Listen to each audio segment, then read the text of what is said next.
Photography has shifted in the last few decades from a private activity into the public sphere, where our memories are quantified with engagement metrics and analysed for machine learning. I've been wondering what that shift does to our brains. How does it change the ways we think about the past, and what versions of ourselves do we actually post? To explore these questions, I've finally been trying out something I've wanted to do for years: film photography. We are currently witnessing Jacob's descent into madness. There have been some ups and some downs and some unexpected lessons along the way, so join me as we explore the value of images, how that value has been watered down, and what we can do to reclaim it. I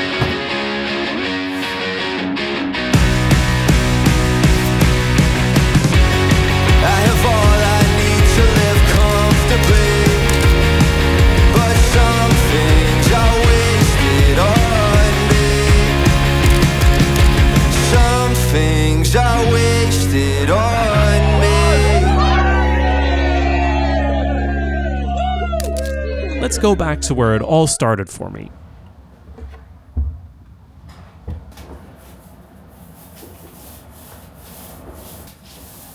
You're out of shot. How do I get you back? Hashtag content. Hold on. I'll do like a swoop.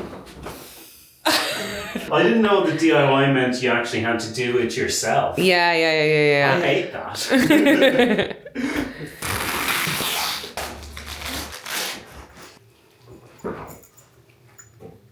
Do you need something?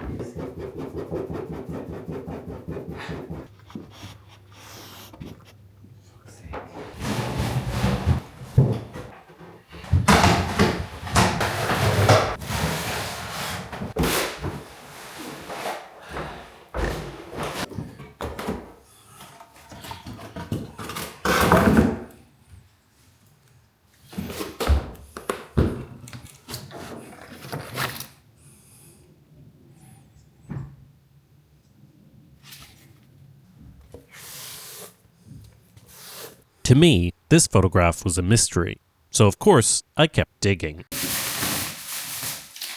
Bit of newspaper there. The Optimist Creed. Mousetrap. Pack of cigarettes. None of these were particularly strong clues, so I had nothing to work off, and yet I kept thinking about this photograph long after my office renovation was complete. It depicts maybe the most important day of someone's life, and yet for years it's been under these floorboards, just disappeared. And yet, my photographs are even less consequential. They're all digital. No one's going to find them under these floorboards after I'm gone. But it's more than that, because I feel like I'm not even taking photographs anymore. I mean, I use the camera on my smartphone, but for what? Why are there a bunch of pictures of pills, you might ask? Well, when I catch a flu, I find it hard to keep track of when I last took medicine, so I'll take a picture of my hand because every photo is timestamped, so I'll know when I'm okay to take another dose. Besides that, I seem to mostly be taking pictures of books I'm reading to copy out quotes, and of course there's a million pictures of my dog, but that's pretty much it. This is very different from when I first moved to Ireland. Back then, I would bring my big digital camera everywhere. Before I made any friends, the camera gave me a reason to go on little trips. I would take photos, not for social media, but just to practice photography. I was using a cheap kit lens, but that didn't matter. The excitement I had at being somewhere so entirely new is palpable in these pictures. But over time, the new becomes routine, and after that first year, I never took a trip just for the purpose of photography, and eventually, I stopped bringing a camera around at all. What happened? I used to love photography, but now I've reduced it to note-taking. And it was while looking at these images from nearly a decade ago that I remembered that this wasn't the only camera I brought with me from Sweden.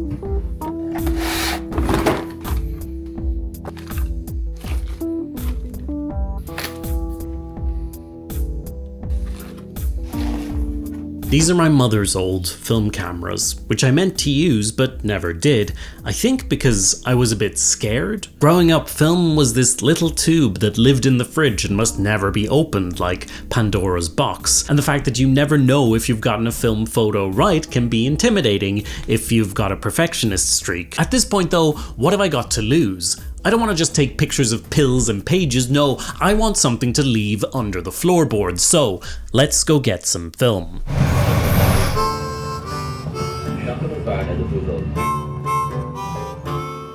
If you want to research the role of photography in society, one of the first books you'll come across is Susan Sontag's collection of essays on photography. Writing in the 1970s, Sontag describes how photography has become almost as widely practiced in amusement as sex and dancing, and she claims that it's not practiced en masse as an art form, but rather as a social right, a defense against anxiety, and a tool of power. So I've never done this before in my life, and I might not be able to. Here we go. Jacob is in analog mode. We are currently witnessing Jacob's descent into madness. I can get a better shot than that. Beautiful. I actually have no clue what I'm doing here. A little selfie? No, I'll do selfie with, well, we can try both, but I'm going to do a selfie with this one. Okay, so my first lesson, don't expect the autofocus to work in the dingiest, darkest pub in Dublin, but this first shot turned out okay. It almost looks like an ad for this camera. I'm too scared to take pictures. But I'm not smart enough. Anyone can take great pictures with Minolta's 35mm autofocus compact. I've been thinking a lot about how closely tied photography is to advertising and branding. Brands have existed since the 1800s as markers of quality and authenticity, but they grew into something different in the later half of the 20th century. That's when businesses stopped saying, "This is a good product," and started saying, "This is who you are." They started promising you a sense of self and community through the simple act of making a purchase. The word for that is consumerism, and it's a bizarre and unfulfilling way of defining who you are. It's clearly a con, so how did they pull it off? With cameras. As Susan Sontag writes, to photograph is to appropriate the thing photographed, and to collect photographs is to collect the world. Using cameras, businesses could steal images from culture to craft a certain ambiance, a brand identity, which they then sold. And they would use any image that could sell. Babies, breasts, exotic locations, comedy. The experiential value of all these shrank as they were instead exploited for their symbolic value. Speaking of collecting the world with photographs, I've got to pack. Sontag also noted the post-war boom in tourism and wrote that it seems positively unnatural to travel for pleasure without bringing a camera along. Photographs will offer indisputable evidence that the trip was made, the program was carried out, that fun was had. Can you help me out, 'cause I'm miles away, and I tend to flee in times of sorrow, and my friends are chasing the currency, but some things are wasted on. As you've probably gathered, Sontag comes off pretty critical of travel photography, saying that by limiting experience to a search for the photogenic, travel becomes a strategy for accumulating photographs. She's referring to film photography, but I believe that digital photography has cranked everything she's saying up to 11. With a digital camera, you never take just one photo. You take a few like this, you take a few like that, you let the people in the picture review their expressions, make sure you all look good, and you never stop hunting for that ideal image in your head. We've gotten used to the digital processing applied by our smartphones. Even those of us who switch off the overt glamour features are still trapped in a digital remix of reality. Is performing 100 billion operations every time we take a picture. From its blurry background portrait mode to its exaggerated cinematic colors, these devices are made to produce and distribute images that are as idealized as possible. And to be honest, that makes sense. They have to be idealized as a form of self-defense against the negative attention, or even worse, complete lack of attention we might receive when these images hit their intended endpoint, social media. For the last few months, I've been using the Canon Prima Twin S, and it has zero special features besides this. The viewfinder is not great and the autofocus is a bit hit and miss, but I still like the bad photos I've taken with this more than the optimized shots coming out of my phone. I think we've come to desire those imperfections. It simply feels more genuine in a digitally smoothed out world, and I think that's why when I hand this camera to people, they smile. Yo-ho, the rattling bar.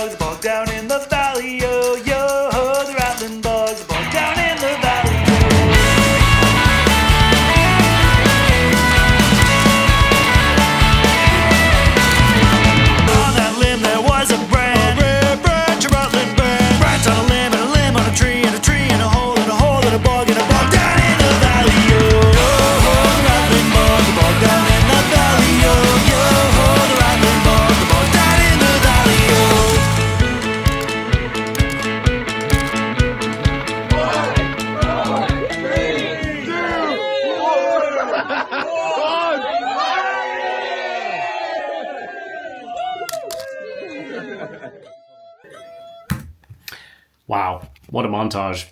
If you like my videos and have the means to do so, please consider becoming a patron at awesomepedia.org/support.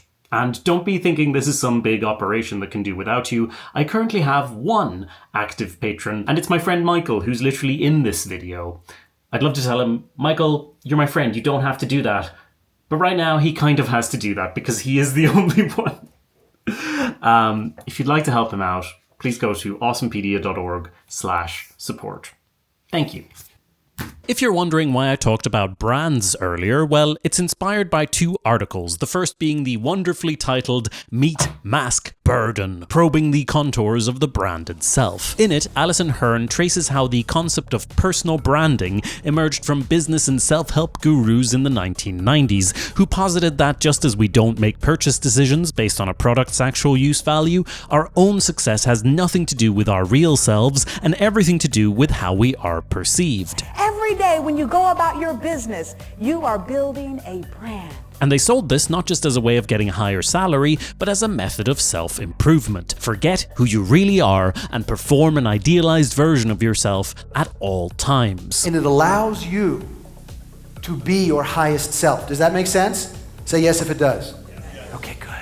To me, that's branding. Hearn argues that this practice started in the workplace but has since spread via reality TV and social media into all of our daily lives. The second article, Tweeting Ourselves to Death, builds on this concept, exploring how social media's underlying advertising logic influences what we choose to post. The authors claim that goods, clothes, practices, experiences, visits to iconic places, on social media platforms, these symbols are brought together to tell a story, and as actions and expressions are brought into performances, they become treated for their symbolic value and surface rather than their reality and effects. What I really like about this paper is that it traces how different methods of capital accumulation shape media technologies, which in turn shape culture and our minds. Under the Fordist mass production of the early 20th century, we had a uniform mass media culture, where news anchors drew their legitimacy from a sense of neutrality, with any opinion pieces carefully separated from the supposedly factual news. But of course, that neutrality was a facade, and the system came under threat as people realized this and countercultural alternatives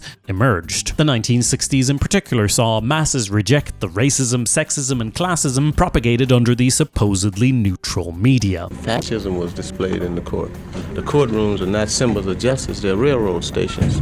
Unfortunately, the ruling class managed to turn this threat into an opportunity. You see, entry-level costs were going down, so capital could shift from mass production, making the same thing for everyone, towards flexible production, making lots of different things for lots of different people. This allowed genuine countercultural alternatives to be absorbed and transformed into market segments. The media industry followed suit, fragmenting and producing increasingly different accounts of reality based on whatever might sell to different groups, which became incredibly useful as the neoliberal project kicked off the greatest con ever pulled, robbing public money across the globe and leading to unprecedented concentrations of wealth, all while the media pitted working people against one another to distract from who was really reaching into their pockets. All that's bad enough, but that was the 20th century, and now in the 21st we are living under a new mode of capital accumulation, that of data.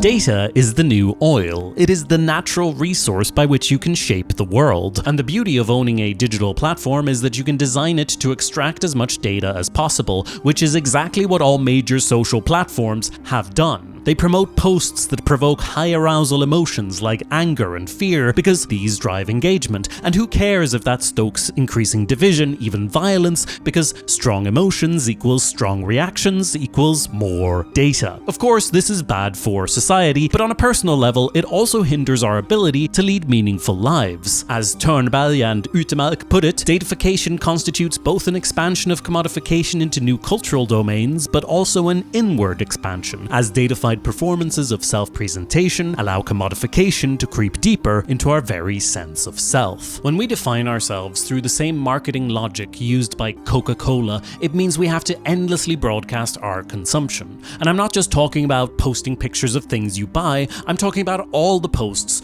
on your Instagram. Just as businesses steal images from culture to build brand identities, so are we encouraged to view everything around us as props to be used for self-actualization. We take surface-level images and repurpose them to be part of our online personal brands, and so, through the lens of a smartphone camera, the world is no longer experienced. It is consumed.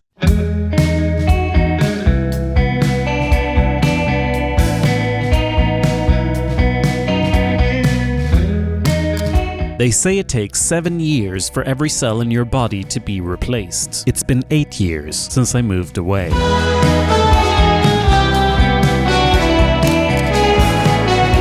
That 7-year rule is a questionable simplification, but whenever I go back, it certainly feels like I'm looking at my old home with completely different eyes.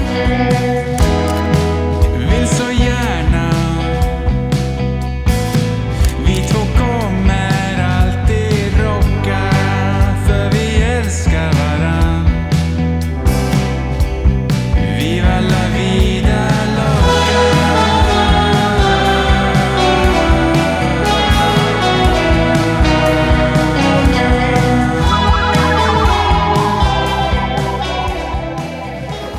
When I first got a decent digital camera, one of the first things I wanted to shoot is this old sawmill, because it just looks like something straight out of Skyrim. So let's see if I can get a good film photo of it as well. Ow. Oh, sorry birds. I scared you.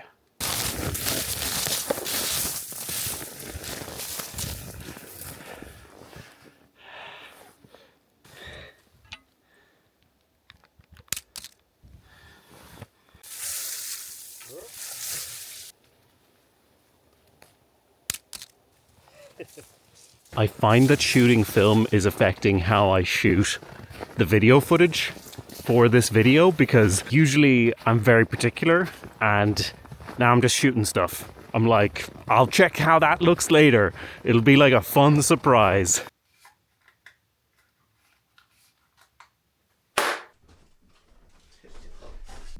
I've got 2 rolls of film back, and that's about 2 months worth of photos, and I've been dying to get my eyes on these, so let's do it. You gonna help?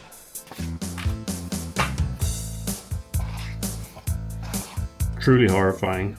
I was chasing this duck for ages. I didn't think I caught him. Definitely should have just used flash on all of these, but I was experimenting.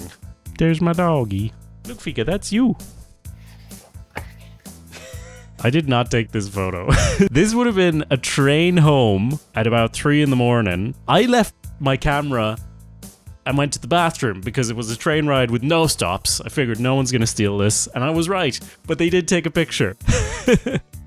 You know, this is scratching the same itch as opening a booster pack or a blind box, except instead of pieces of plastic and cardboard with artificial scarcity, I'm unwrapping little memories. Just like in a pack of Pokemon cards, I've got a mix of duds and hits, giving me that variable reinforcement that's so key to maintaining a habit. And I don't know about you, but I would much rather unwrap an unexpected and chaotically beautiful photo than a Pokemon card. The last bit of theory I want to leave you with today touches on how hunting for the ideal can be very detrimental to our happiness, because more often than not, the ideals we're striving for aren't our own.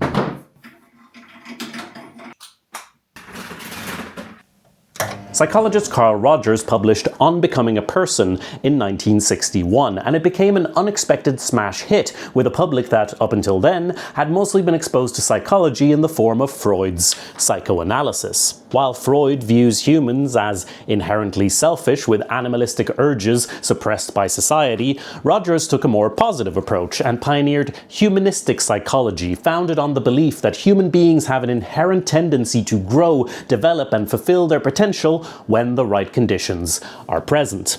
One of Rogers' core concepts is that everybody has a self-image, the way that we see ourselves, as well as an ideal self, the aspirational version, the person we want to be.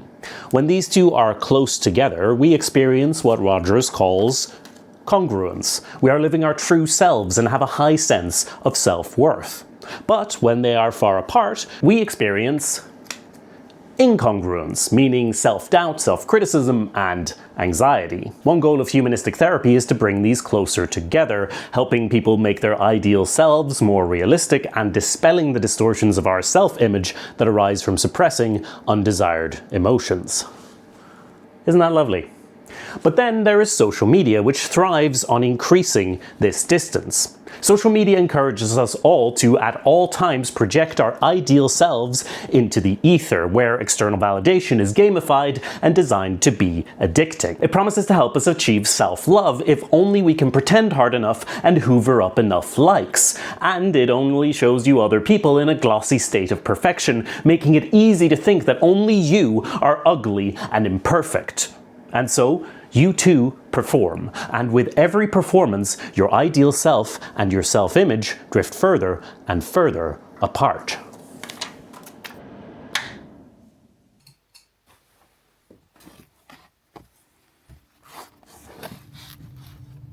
Let's return for a moment to Sontag's On Photography, where we started. She writes that through photography, each family constructs a chronicle of itself, and notes that this began to happen just as industrialization led to sweeping changes in family structure. They're only bebes. Quote, as that claustrophobic unit, the nuclear family, was being carved out of a much larger family aggregate, photography came along to memorialize the imperiled continuity and vanishing extendedness of family life. All photographs are memento mori. To take a photograph is to participate in another person or thing's mortality. Precisely by slicing out this moment and freezing it, all photographs testify to time's relentless melt. Unquote.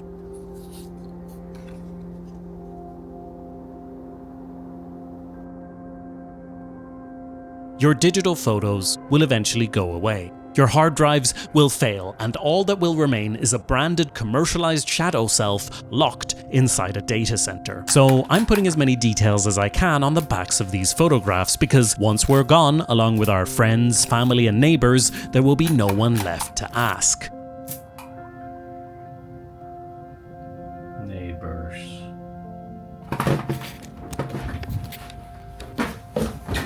Hey Kevin, how's it going? Could I ask you a question real quick? Yeah, go ahead. I was doing some renovations upstairs and I found a bunch of stuff under the floorboards, including this photograph. I was sort of wondering if you know who that is. Not sure who that is yourself. Any ideas on who I should ask? That's Leo or Liam. Yeah, would you have his number at all? I should have this number here. Great.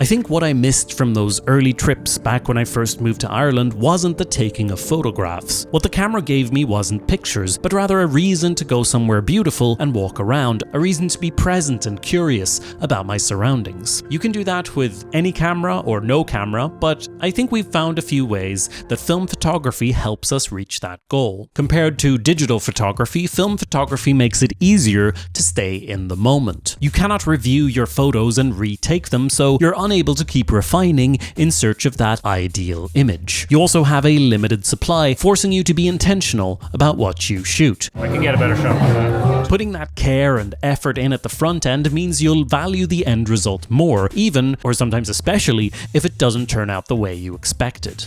And that delayed gratification is an appealing aspect on its own. Waiting and hoping you got the right shot only to find out much later how it turned out is a much healthier dopamine hit than waiting and hoping for a photo to generate likes on social media. Finally, there's the physical aspect. I know you can print digital photos, but do you? For years, me and my partner talked about printing an album for every year, but we never did. It became one of those things you feel bad for not doing, and I think we should stop beating ourselves up about it, because digital photography is designed for immediacy, not permanence. But with film, you get to hold something in your hand, which makes it feel more permanent, even though it is not. We are all temporary, a fact that's both frustrating and beautiful.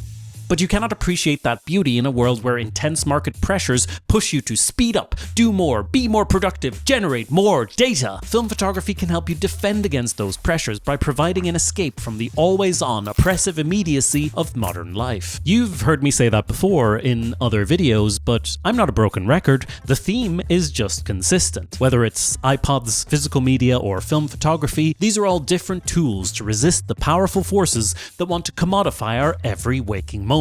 And the true price is a thinning out of our very sense of self. So, is it any wonder that we're reaching out, flailing, grasping at any tool that might help us take a moment and just slow down?